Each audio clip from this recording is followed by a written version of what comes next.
Assalamualaikum warahmatullahi wabarakatuh. Selamat datang di video pembelajaran mata kuliah pengetahuan kesekretarisan pertemuan keempat tentang penyusunan jadwal kerja pimpinan dan penanganan rapat. Dalam menyusun jadwal pimpinan, sekretaris itu harus bersikap fleksibel. Artinya, bila ada hal yang mendesak dan sangat penting, maka sekretaris harus bisa mendahulukan kegiatan pimpinan dengan cara merevisi jadwal yang telah dibuat sebelumnya. Usahakan agar tidak ada satupun janji yang terabaikan dan juga jangan sampai terjadi tumpang tindih atau tabrakan dalam waktu yang sama. Menjadwalkan jadwal pimpinan, sekretaris harus memperhatikan yang pertama, pertemuan yang mana yang diberikan prioritas pertama, kedua, dan seterusnya. Kemudian berapa lama waktu yang diperlukan untuk setiap perjanjian. Kemudian selera pimpinan dalam pembuatan jadwal, mengetahui kebiasaan pimpinan dalam bekerja, dan mengenal relasi-relasi bisnis pimpinan juga teman-teman pimpinan. Selanjutnya, cara mengatur jadwal pimpinan. Yang pertama, usahakan hari Senin pagi tidak ada janji pertemuan. Kemudian, hindari pembuatan jadwal pada hari pertama. Jangan membuat jadwal perjanjian yang menumpuk sehari sebelum pimpinan akan bepergian. Hindari membuat jadwal yang mempunyai prioritas yang tinggi setelah melakukan kegiatan yang sama. Jangan membuat pimpinan terburu-buru. Janji temu dengan rekan dibuat pada jam terakhir. Pertemuan yang jaraknya jauh hendaknya dibuat di siang hari dan cocokkan jadwal pimpinan setiap harinya. Memilih kalender perjanjian dan buku tahunan. Kita sebagai seorang sekretaris nantinya akan memilih kalender perjanjian dan juga buku tahunan. Jenis kalendernya itu ada yang 1 halaman untuk setiap hari. Kemudian ada juga jenis kalender yang 1 halaman untuk setiap minggu. Ada juga yang umumnya ini adalah yang 1 halaman untuk setiap bulan. Nah, ada juga hal yang perlu dimasukkan ke dalam kalender. Yang pertama, perjanjian yang dibuat oleh pimpinan itu harus dimasukkan ke dalam kalender untuk reminder. Kemudian, perjanjian yang dibuat sekretaris melalui telepon atau juga melalui tamu, itu juga harus dimasukkan ke dalam kalender. Yang ketiga, permintaan melalui surat. Dan yang keempat, undangan melalui surat, memo, atau telepon, atau sesuai dengan jadwal pertemuan rutinnya. Kemudian, masalah yang perlu ditindaklanjuti dilihat dari file.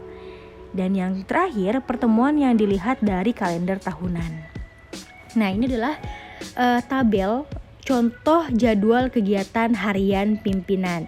Ini kita buat per hari. Sebagai contoh di sini di tanggal 11 Januari 2020, ini adalah jadwal kegiatan pimpinan di hari itu. Kita akan isi misal waktunya di jam 7 kegiatan pimpinannya itu ngapain. Misal contohnya adalah di jam 10, kita kasih contoh di jam 10 ya. Di jam 10 pimpinan ada kegiatan rapat dengan klien. Keterangannya silakan isi nama kliennya siapa, misal PT ABC, seperti itu. Jadi kita buat perharinya agar kita tahu jadwal-jadwal pimpinan di hari itu. Ini adalah contoh jadwal kegiatan pimpinan yang dibuat mingguan. Contohnya di sini di bulan Januari tahun 2015 kita buatnya per minggu. Yang tadi slide tadi adalah per hari, yang ini kita bisa buat per minggu. Ini adalah contoh tabelnya. Cara memakai kalender perjanjian. Yang pertama ada kalender harian. Cara pemakaiannya adalah catatkan semua janji yang ada dalam kalender pimpinan. Pakailah pensil untuk pencatatan sementara, sedangkan untuk janji yang sudah tetap dicatat memakai ballpoint. Kemudian catatlah informasi yang diperlukan dengan tulisan kecil-kecil dalam ruangan yang disediakan oleh kalendernya. Berilah tanda checklist atau garis diagonal pada setiap pertemuan yang sudah berlangsung. Apabila dari surat masuk ada undangan rapat, catat di kalender perjanjian pimpinan dan sekretaris. Pada akhir jam kerja, cocokkan kalender harian pimpinan dengan kalender sekretaris. Di make sure ya, dicocokkan agar sinkron.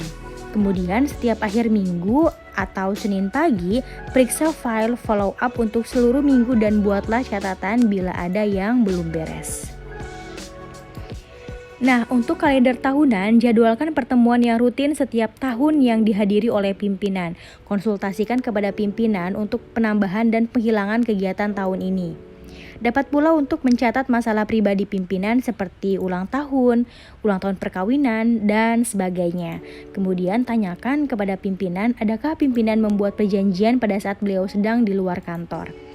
Catatlah jadwal pertemuan rutin yang dihadiri oleh pimpinan, lalu tanyakan kepada pimpinan apakah ada yang perlu direvisi. Menunda perjanjian. Bila sekretaris mewakili pimpinan untuk menunda perjanjian, maka beritahu lewat telepon dan jadwalkan jadwal baru. Kemudian pimpinan bila keluar kota, tunda perjanjian tapi jangan beritahu kemana pimpinan akan pergi. Apabila pimpinan sakit, tunda jadwal pimpinan tapi jangan beritahukan pimpinan sedang sakit. Dan jika pimpinan sedang pergi untuk waktu yang lama, diskusikanlah ke atasan pimpinan langkah apa yang harus diambil. Selanjutnya adalah tentang penanganan rapat. Nah, definisi dari rapat atau conference atau juga meeting merupakan alat atau media komunikasi kelompok yang bersifat tatap muka dan sangat penting diselenggarakan oleh banyak organisasi baik swasta maupun pemerintah untuk mendapatkan mufakat melalui musyawarah untuk pengambilan keputusan. Nah, fungsi rapat di sini ada banyak. Yang pertama, forum diskusi untuk memecahkan masalah, forum silaturahmi, sarana bernegosiasi, ketentuan hukum, forum demokrasi agar pendapat dan menerima pertanggungjawaban, brainstorming atau sumbang saran, atau juga rapat bisa berfungsi sebagai sarana berkonsultasi. Jenis-jenis rapat. Secara umum rapat dibagi menjadi rapat resmi dan rapat tidak resmi. Kemudian ada juga rapat perundingan yang ditinjau dari sifatnya. Ada yang sifatnya terbuka dan juga ada yang sifatnya tertutup. Jika ditinjau dari jangka waktu, ada rapat mingguan, bulanan, tahunan, dan jika ditinjau dari frekuensinya, ada juga yang namanya rapat rutin, rapat harian, dan rapat insidental. Rapat yang dibutuhkan saat itu untuk memecahkan masalah saat itu. Kemudian ada yang namanya syarat rapat yang baik. Syarat rapat yang baik itu suasananya rapat itu terbuka. Kemudian tiap peserta dapat berpartisipasi aktif, selalu mendapat bimbingan dan pengawasan, dan rapat yang baik itu selalu menghindari perdebatan. Pertanyaan singkat saja, hindari terjadinya monopoli, dan rapat yang baik adalah rapat yang adanya kesinambungan. Persiapan pengadaan rapat. Saat akan diadakannya rapat, tentunya kita harus melakukan banyak persiapan. Contohnya adalah persiapan ruangan. Pada saat ada jadwal rapat atau pimpinan meminta sekretaris untuk mempersiapkan rapat, maka sekretaris harus membuat persiapan rapatnya dulu, persiapkan ruangannya. Sekretaris perlu memastikan berapa orang yang akan hadir dalam rapat resmi. Jenis-jenis layout meja rapatnya seperti apa. Kemudian gaya kuliah untuk peserta rapat yang banyak.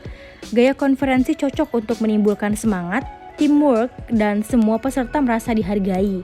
Atau juga bisa persiapan ruangannya itu bentuknya huruf U yang cocok untuk rapat informal. Dan gaya workshop cocok untuk diskusi kelompok. Jadi di sini persiapan ruangan sangat penting. Kita lihat rapatnya itu adalah rapat apa. Jadi kita bisa cek ruangannya sesuai dengan jenis rapatnya. Kemudian setelah tadi persiapan ruangan, ada juga persiapan administrasi. Antara lain menyusun agenda rapat, menentukan peserta rapat, membuat undangan rapat, dan daftar hadir. Mempersiapkan bahan rapat, notula yang lalu harus dipersiapkan juga, kemudian kertas kerja peserta yang akan dibahas, peraturan-peraturan yang diperlukan, dan bahan-bahan penerbit yang relevan dengan materi pembahasan. Kemudian mempersiapkan peralatan dan perlengkapan rapat, map, tas untuk bahan-bahan rapat, kemudian meeting kit, name tag untuk peserta, dan lain-lain. Nah, di sini tugas sekretaris dalam rapat yaitu memeriksa ruangan rapat apakah telah sesuai dengan keinginan atau apakah sudah beres atau apakah masih ada yang belum beres. Jadi harus diperiksa kembali ruangan rapatnya. Kemudian, menyusun tempat duduk sesuai dengan jumlah peserta, menempatkan peserta sesuai dengan fungsi masing-masing. Memeriksa perlengkapan rapat termasuk bahan-bahan untuk rapat. Sekretaris dapat menugaskan petugas khusus untuk merekam seluruh pembicaraan rapat. Jika jumlah kehadiran sudah mencapai 90%, laporkan pada pimpinan. Membuat catatan rapat dan mengedit hasil rekaman. Membaca kembali hasil catatan rapat tersebut, kemudian bila terjadi voting selama rapat, sekretaris harus mencatat nama-nama peserta yang setuju dan nama-nama peserta yang tidak setuju disertai dengan hasil keputusan yang diambil. Dan yang terakhir, membuat surat ucapan terima kasih kepada semua pihak yang telah membantu. Sampai di sini pertemuan keempat kita tentang agenda pimpinan dan penanganan rapat. Terima kasih sudah menonton video pembelajaran di pertemuan keempat ini. Apabila ada yang ingin ditanyakan, bisa chat di kolom komentar. Jangan lupa untuk di komen, di like, di share, di subscribe. Terima kasih, sampai jumpa di pertemuan selanjutnya. Wassalamualaikum warahmatullahi wabarakatuh.